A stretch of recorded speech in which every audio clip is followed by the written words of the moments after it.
નમસ્કાર મિત્રો, ઘણા લોકો પોતાના મોબાઈલની અંદર ફોન પે વાપરતા હોય છે, પણ જેઓને ખબર નથી કે તમે ફોન પે દ્વારા રિચાર્જ કેવી રીતે કરી શકો.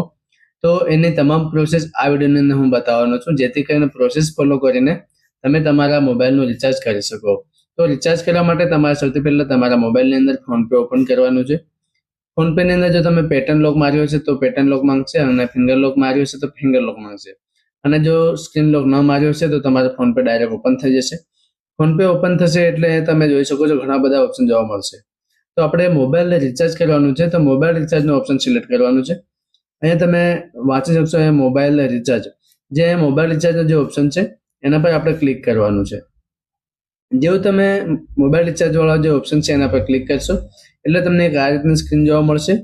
અહીંયા તમને નંબર એન્ટર કરવા માટેનો પણ ઓપ્શન મળી જાય છે, અને જો તમારા મોબાઈલની અંદર નંબર જે સેવ હશે એનું રિચાર્જ કરવા માંગતા હોય તો તમે એનું નામ લખીને પણ ડાયરેક્ટ અહીંથી ચાર્જ કરી શકો છો.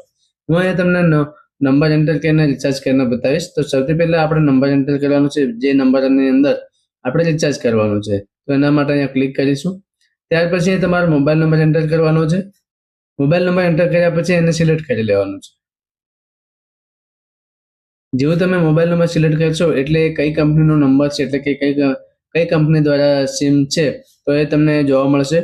અને જીઓનું સિમ છે ઓટોમેટિક ફેચ થઈ ગયું છે. અને જો અન્યથા જો તમારો મોબાઈલ માન લો કે તમારો નંબર વોડાફોનનો હોય અને તમને જીઓ લોકેશન બતાવે તો અહીંયા તમે ચેન્જ બટન પર ક્લિક કરીને તમારું પ્રીપેડ સિલેક્ટ કરી શકો છો.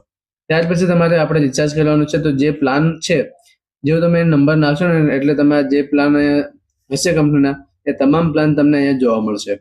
તમારે જે પ્લાન રિચાર્જ કરવાનું હોય એ પ્લાન સિલેક્ટ કરવાનું છે. માન લો કે મારે 349 નું રિચાર્જ કરવાનું છે, કદાચ ભૂલથી મારે 1900 રૂપિયા વાળું જે રિચાર્જ છે એમબીનું એ સિલેક્ટ થઈ ગયું છે, તો તમે ચેન્જ પ્લાનનો જે બટન દેખાય છે ચેન્જ પ્લાન પર જઈને પાછા બેક આવી શકો છો. તો આ રીતે તમારે કોઈ પણ તમારો જે રિચાર્જ કરવા માંગતા હોય એ પ્લાન સિલેક્ટ કરવાનો છે. હું તમને શીખવાડવા માટેની પ્રોસેસ કરીશું, એના માટે હું ફક્ત એમબી રિચાર્જ કરીને બતાવીશ. તમારે જે પ્લાન રિચાર્જ કરવાનો એ પ્લાન સિલેક્ટ કરવાનો છે. પ્લાન સિલેક્ટ કરશો એટલે પ્લાનની તમને વિગત અહીંયા જોવા મળશે. ત્યાર પછી નીચે પ્રોસીડ ટુ પેનો બટન દેખાય છે. પેમેન્ટ કરવા માટે એના પર ક્લિક કરવાનું છે. જે તમે પેમેન્ટ ક્લિક કરશો એટલે પ્રોસેસ ટુ પે, એટલે તમારી જે બેંક હશે એ બેંક સિલેક્ટ કરીને પે નો જે નીચે બટન દેખાય છે પે બટન પર ક્લિક કરવાનું છે. જે તમે પે બટન પર ક્લિક કરશો અહીંયા તમારો જે પિન છે એ પિન માંગવામાં આવશે.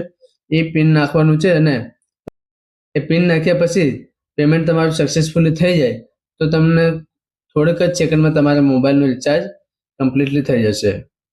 તો આ રીતે